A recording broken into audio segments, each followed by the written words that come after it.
Welcome to another episode of Joy Family Life. ഇന്ന് ഞാൻ നിങ്ങളോട് സംസാരിക്കുന്നത് കുറച്ച് ഫാമിലി ലൈഫ് റിലേറ്റഡ് ടോപ്പിക്സ് ആണ്. നിങ്ങളിപ്പോൾ എൻ്റെ യൂട്യൂബിൽ നോക്കിയാൽ നിങ്ങൾക്കതിൽ പ്ലേ ലിസ്റ്റ് ആയിട്ട് കാണുന്നുണ്ട് അല്ലേ? അപ്പം സ്പിരിച്വൽ ടോക്ക്, അതുപോലെ വിസ്ഡം ടോക്ക്, അതുപോലെ ഫാമിലി. ഇന്ന് നമ്മൾ കുറച്ച് ഫാമിലി റിലേറ്റഡ്, ഇനിയിപ്പം ഞാൻ ഫാമിലി റിലേറ്റഡ് കാര്യങ്ങളെന്ന് ഉദ്ദേശിക്കുന്നത് നിങ്ങൾ ഒരുപാട് ആലോചിക്കേണ്ട ആവശ്യമില്ല. വളരെ സിമ്പിളാണ്, പക്ഷെ വളരെ പവർഫുള്ളും അതുപോലെ വളരെ ഇമ്പാക്റ്റ് ആണ്. കുറച്ച് ഞാൻ എൻ്റെ സെഷനിലും നിങ്ങൾ കൗൺസിലിംഗിലൊക്കെ ചെയ്ത് ഇതിൽ കുറച്ച് ടിപ്സാണ് ഈ ഒരു എപ്പിസോഡിൽ പറയുന്നത്. ബിഫോർ സ്റ്റാർട്ടിങ് ദ എപ്പിസോഡ്, എനിക്ക് വളരെയധികം സന്തോഷമുണ്ട്. ഞാൻ സൈലൻസിനെ കുറിച്ച് വളരെ ഡീറ്റെയിൽ ആയിട്ടൊരു വീഡിയോ ചെയ്തിരുന്നു. അതിൽ ഒരുപാട് പേര് കണ്ടു എന്നുള്ളത് എനിക്ക് വളരെയധികം സന്തോഷമുള്ളൊരു കാര്യമാണ്. അപ്പം എനിക്ക് അത് വളരെയുള്ള സന്തോഷമുള്ള കാര്യമാണെങ്കിലും അതിനേക്കാളും എനിക്ക് ഇമ്പോർട്ടൻ്റ് ആയി പറയാനുള്ളത് നിങ്ങളുടെ ഓരോ ലൈഫാണ്. ഇനി വരുന്ന ഓരോ എപ്പിസോഡിലും, അതുപോലെ ആരൊക്കെ ഈ എപ്പിസോഡും അതുപോലെ ഞാൻ ചെയ്ത എപ്പിസോഡ് കാണാത്തവരാണെങ്കിൽ അവർക്കൊക്കെ ഒന്ന് ഷെയർ ചെയ്ത് കൊടുക്കുക. കണ്ടവർ ഒന്നും കൂടി റിപ്പീറ്റായി കാണുക. കാരണം everything is very much useful. എല്ലാ കണ്ടന്റും വളരെ യൂസ്ഫുൾ ഉള്ള കണ്ടന്റാണ് ഞാൻ നിങ്ങൾക്ക് ഈ യൂട്യൂബ് ചാനൽ നിങ്ങൾ തരുന്നത്. ഓക്കെ, അപ്പം അതുകൊണ്ട് തന്നെ നിങ്ങളുടെ ഓരോ ലൈഫും ഇറ്റ്സ് വെരി മച്ച് ഇമ്പോർട്ടൻ്റ് ആണ്. നിങ്ങളുടെ ലൈഫ് തരുന്നതിലൂടെയാണ് നിങ്ങൾ എത്രത്തോളം എൻ്റെ ഈ യൂട്യൂബ് ചാനലിൽ ഇൻട്രാക്ട് ചെയ്യുന്നു എന്നുള്ളത് മാത്രമല്ല, നിങ്ങളോട് കാണിക്കുന്ന ഒരു റെസ്പെക്റ്റിന് ഈക്വലാണ് നിങ്ങളുടെ ഓരോ ലൈഫ്. അതുപോലെ തന്നെ കമൻസ്, നിങ്ങൾ പൊതുവെ യൂട്യൂബിൽ കേട്ട് കാണുമായിരിക്കും, എൻ്റെ വീഡിയോ ചാനൽ കാണൂ, ലൈക്ക് ചെയ്യൂ, കമൻറ്റ് ചെയ്യൂ എന്ന് പറയുന്ന ആളല്ല. ഞാൻ ഈ ഒരു യൂട്യൂബ് തുടങ്ങി തന്നെ ഒരുപാട് പേർക്ക് ഇമ്പാക്റ്റ് ആവാൻ വേണ്ടിയിട്ടാണ്. നിങ്ങളുടെ ഓരോ കമൻറ്റും എനിക്ക് വളരെയധികം ഇമ്പോർട്ടൻ്റ് ആണ്. ഇനി കമൻസിൻ്റെ പ്രത്യേകത എന്ന് വെച്ചാൽ നമ്മൾ സാധാരണ ഒരു കമൻറ്റ് ഇടുന്നത് പോലെയല്ല. നിങ്ങൾക്ക് എന്ത് മനസ്സിലാണ് എന്നുള്ളതാണ് ഓരോ കമൻറ്റിലും നിങ്ങൾ റിപ്ലൈ ആയിട്ട് വരുന്നത്. അതുപോലെ തന്നെ നിങ്ങൾക്ക് സജസ്റ്റ് ചെയ്യണം ടോപ്പിക്. അപ്പം എനിക്ക് അതുപോലെ കണ്ടൻസ് പ്രിപ്പയർ ചെയ്തിട്ട് നിങ്ങൾക്ക് അതിനുള്ള കുറച്ച് ഡീറ്റെയിൽ ആയ കാര്യങ്ങൾ ടിപ്സ് വഴിയും സിമ്പിൾ ആക്കിയിട്ടല്ലേ എനിക്ക് യൂട്യൂബിൽ നിങ്ങൾക്ക് കൊണ്ടുവരാൻ പറ്റും. അതുകൊണ്ട് എനിക്ക് നിങ്ങളെ സപ്പോർട്ട് വളരെയധികം ആവശ്യമാണ്. ഇനി സബ്സ്ക്രിപ്ഷൻ്റെ കാര്യം പറയുകയാണെങ്കിൽ, നിങ്ങൾ പൊതുവെ കേട്ട് കാണുമായിരിക്കും, എൻ്റെ ഓരോ വീഡിയോസ് കാണണമെങ്കിൽ നിങ്ങൾ ബെല്ലൈക്കൺ അമർത്തൂ എന്നാലേ നിങ്ങൾക്ക് നോട്ടിഫിക്കേഷൻ കിട്ടുന്നുള്ളത് കേട്ട് കാണും. ഇനി അതിൻ്റെ അർത്ഥം കൂടി പറഞ്ഞു, നിങ്ങൾ സബ്സ്ക്രൈബ് ചെയ്യുന്നോ ആ സബ്സ്ക്രൈബ് ചെയ്യുന്ന കൂടെ ബെല്ലൈക്കൺ എന്ന് പറയുന്ന ഓപ്ഷൻ ക്ലിക്ക് ചെയ്യുമ്പോൾ നിങ്ങൾക്ക് ഒരുപാട് ഓപ്ഷൻസ് കിട്ടും. ഓൾ, പേഴ്സണലൈസ്, അങ്ങനെ ഒരുപാട് ഓപ്ഷൻസ് കിട്ടും. അതിൽ ഓൾ എന്ന ഓപ്ഷൻ ക്ലിക്ക് ചെയ്യുകയാണെങ്കിൽ നിങ്ങൾക്ക് എൻ്റെ എല്ലാ വീഡിയോസും മറക്കാതെ കാണാൻ കഴിയുന്നതാണ്. ഇനി സബ്സ്ക്രൈബ് ചെയ്താൽ മാത്രമേ നിങ്ങൾക്ക് ഞാൻ എപ്പോഴൊക്കെയാണോ വീഡിയോ ഇടുന്നത് അതിനനുസരിച്ച് നിങ്ങൾക്ക് നോട്ടിഫിക്കേഷൻ ലഭിക്കും. അപ്പം നിങ്ങൾക്ക് ജസ്റ്റ് നിങ്ങൾ ആലോചിക്കേണ്ട ആവശ്യമില്ല, ഞാൻ മിസ് ചെയ്തോ, എനിക്ക് ഏതെങ്കിലും എപ്പിസോഡ് നഷ്ടമായോ അങ്ങനെ ഒരു തോന്നലിൻ്റെ ആവശ്യമില്ല. അതാണ് ചുരുക്കി പറഞ്ഞത്.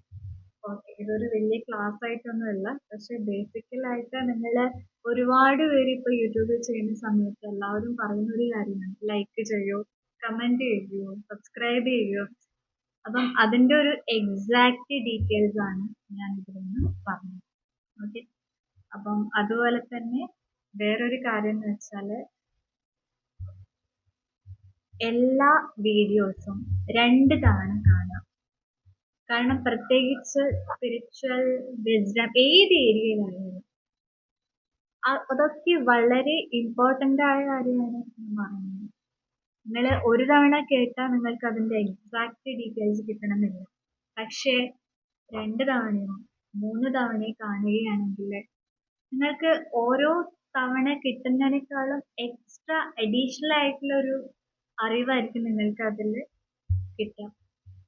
അപ്പൊ നമ്മൾ പൊതുവെ എന്താ ചെയ്യുക, നമ്മളിപ്പം സ്കൂളിലൊക്കെ പഠിക്കാറില്ലേ, നമ്മൾ ഓരോരോ അറിവ് കിട്ടുമ്പോൾ നമ്മൾ എന്ത് ചെയ്യും, നമ്മളത് പ്രാക്ടിക്കലായി ഉപയോഗിക്കും.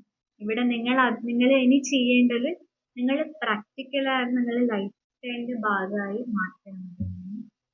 എന്നിട്ട് എനിക്ക് തീർച്ചയായും അറിയണം നിങ്ങൾ. അപ്പം ഇത് ഇത്ര പോയിന്റ്സ് ആണ് നിങ്ങൾ മേജറായിട്ട് ശ്രദ്ധിക്കേണ്ടത്.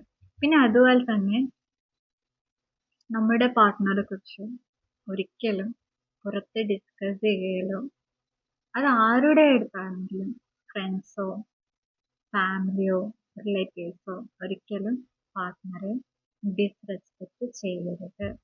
അത് നിങ്ങളുടെ ഫാമിലി ലൈഫിൽ ബ്രേക്സ് ഉണ്ടാക്കും. അപ്പം അത് ചെയ്യാതിരിക്കാം.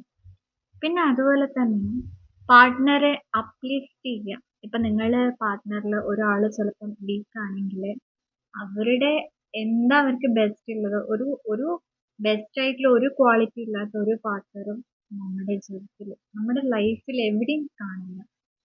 ഓക്കെ, കാണാതിരിക്കില്ല. ഓക്കെ, അപ്പൊ അതുകൊണ്ട് തന്നെ നിങ്ങളുടെ പാർട്ട്ണറിൽ എന്തൊക്കെ നല്ല നല്ല കാര്യങ്ങളുണ്ടോ ജസ്റ്റ് അവരെ അപ്ലിഫ്റ്റ് ചെയ്യുക. അത് അവർക്ക് കിട്ടുന്ന വലിയൊരു മോട്ടിവേഷനാണ്. ഇനി എവിടെ നിന്ന് മോട്ടിവേഷൻ കിട്ടിയാലും സ്വന്തം ഭർത്താവിൽ നിന്ന് കിട്ടുന്ന മോട്ടിവേഷൻ ബിയോണ്ട് ലൈക്ക് അല്ലേ ആണ്. അപ്പൊ അതാണ് നിങ്ങൾ സെക്കൻഡ് ചെയ്യുന്നത്. ഇനി ആഴ്ചയിൽ 1 2 തവണ ഒരു ട്രിപ്പ് പോവുക. നിങ്ങളെ പാർട്ട്ണറോട് ചോദിക്കാം, ഏതാ ഫേവറേറ്റ് പ്ലേസ്, നമുക്കൊരു ട്രിപ്പ് പോയാലോ. ഇതിന് ആർക്ക് വേണമെങ്കിലും ഇനീഷ്യേറ്റീവ് എടുക്കാം, എന്നുവെച്ചാൽ തുടക്കം കുറിക്കാം. ഇറ്റ് ഡസൻറ്റ് മാറ്റർ നമ്മളുടെ ലക്ഷ്യം എന്താണ്, നമ്മുടെ ബോണ്ട് സ്ട്രോങ് ആക്കണം. ഒരു ട്രിപ്പിലൂടെ അല്ലെങ്കിൽ ഒരു ടോക്സിലൂടെ അല്ലേ. അതുപോലെ തന്നെ തേർഡ് പോയിന്റ് ആണ് ഈവനിങ് വാക്കിംഗ്. അത് കപ്പിൾസ് ആയിട്ടുള്ള ഒരു വാക്കിംഗ് എന്ന് പറയുന്നത് ഇറ്റ്സ് സോ ബ്യൂട്ടിഫുൾ. എൻ്റെ അടുത്ത് കൺസൾട്ട് ചെയ്യാൻ വന്ന ഒരുപാട് കപ്പിൾസ് ഉള്ള അവർക്ക് ഞാൻ ഇപ്പം പറഞ്ഞു കൊടുക്കുന്ന ഒരു കാര്യമാണ് ഈവനിങ് വാക്സ് എന്ന് പറയുന്നത്. അവർക്കത് ഭയങ്കര ഇഷ്ടമാണ്. ഇപ്പം അവർ പറയുന്നത്, മാഡം ഞങ്ങൾക്ക് ഈവനിങ് വാക്സ് ഇല്ലാതെ ആലോചിക്കാൻ പറ്റുന്നില്ല എന്ന് പറയുന്നത്. അപ്പോൾ അതുകൊണ്ട് തന്നെ നിങ്ങളും ഈവനിങ് വാക്സ് സ്റ്റാർട്ട് ചെയ്യാം. അത്രത്തോളം ഇമ്പോർട്ടൻ്റ് ആണ് ഈവനിങ് വാക്സ് എന്ന് പറയുന്നത്. അവിടെ നിങ്ങൾ ഓപ്പണായി സംസാരിക്കുന്നു, നിങ്ങൾ ഒരുപാട് അടുത്താണ് ശരിക്കും പറഞ്ഞത്. അതുപോലെ തന്നെ ഒരുമിച്ചുള്ള ഇതില്ല എന്താ പറയുക, ഗെയിംസ്, ചിലപ്പോൾ ഒരു ക്യാരംസ് അല്ലെങ്കിൽ ഒരു കാർഡ്. ചിലവർക്ക് ക്രിക്കറ്റ് ഇഷ്ടമായിരിക്കാം, ചിലർക്ക് ഫുട്ബോൾ ഇഷ്ടമായിരിക്കാം. പക്ഷെ ഫോഴ്സ് ചെയ്യാൻ പാടില്ല. അവരവരെ ഇഷ്ടങ്ങളെ റെസ്പെക്ട് ചെയ്യുക, അവർക്ക് ഒരു സ്പേസ് ഉണ്ടാക്കി കൊടുക്കുക. ഇത് ഞാൻ ഒരിക്കലും നിങ്ങൾ വിചാരിക്കരുത് ഞാൻ ഫീമെയിൽ പാർട്ട്ണറാണ്, ഒരു എന്താ പറയുക സ്ത്രീകളെയാണ് ഞാൻ സപ്പോർട്ട് ചെയ്യുന്ന രീതിയിലൊന്നുമില്ല. ഇത് രണ്ടുപേർക്കും ബാധക രീതിയിലാണ് ഞാൻ സംസാരിക്കുന്നത്.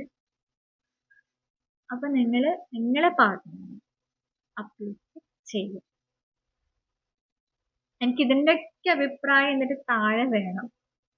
ഓക്കെ, അപ്പം നമ്മൾ 3 പോയിന്റ്സ് പറഞ്ഞു. ഡൗട്ടുള്ളവർ ഈ വീഡിയോ ഒന്നുകൂടി കാണാം, കംപ്ലീറ്റ് ആയി കാണാം. ഓക്കെ, ഇനിയുള്ള കാര്യമാണ് നിങ്ങൾ ഒരു കുട്ടികളൊക്കെയുള്ള പാരൻസ് ആണെങ്കിൽ നിങ്ങൾ എന്ത് ചെയ്യണമെന്ന് വെച്ചാൽ കുട്ടികൾക്കൊരു സ്പേസ് കൊടുക്കാം. അവർക്കൊരു ഗെയിമോ അല്ല അവരെ രീതിയിലൊന്ന് കളിക്കാൻ വിടുക. പ്രഷറൊന്നും കൊടുക്കാതെ കളിക്കാൻ വിടുക. അതിനുശേഷം നിങ്ങളെ ഫാമിലി ടൈം കണ്ടെത്തുക.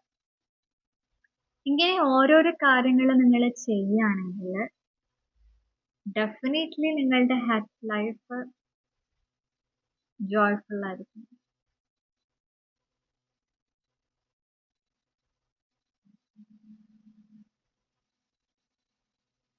കിട്ടുന്നുണ്ടോ? മനസ്സിലാവുന്നുണ്ടോ? ഞാൻ പറയുന്നത് മനസ്സിലാവുന്നുണ്ടോ? ഓക്കെ. ഇനി നെക്സ്റ്റ് പോയിന്റ് എന്ന് വെച്ചാൽ ഗ്രാറ്റിറ്റ്യൂഡ്. ഗ്രാറ്റിറ്റ്യൂഡ് എന്ന് വെച്ചാൽ നിങ്ങൾ പരസ്പരം താങ്ക്സ് പറയാം. ഇനീഷ്യലി ഇതൊരു ബുദ്ധിമുട്ടുള്ള കാര്യമായിരിക്കും, പക്ഷെ അത് ഗ്രാജുവലി തുടങ്ങിയാൽ മതി. കാരണം നിങ്ങളൊന്ന് അടുത്ത് മനസ്സിലാക്കിയ ശേഷം ഈ ഗ്രാറ്റിറ്റ്യൂഡ് പ്രാക്ടീസ് തുടങ്ങിയാൽ മതി. എങ്ങനെയാണ് ഈ ഗ്രാറ്റിറ്റ്യൂഡ് പ്രാക്ടീസ് തുടങ്ങാം? For example,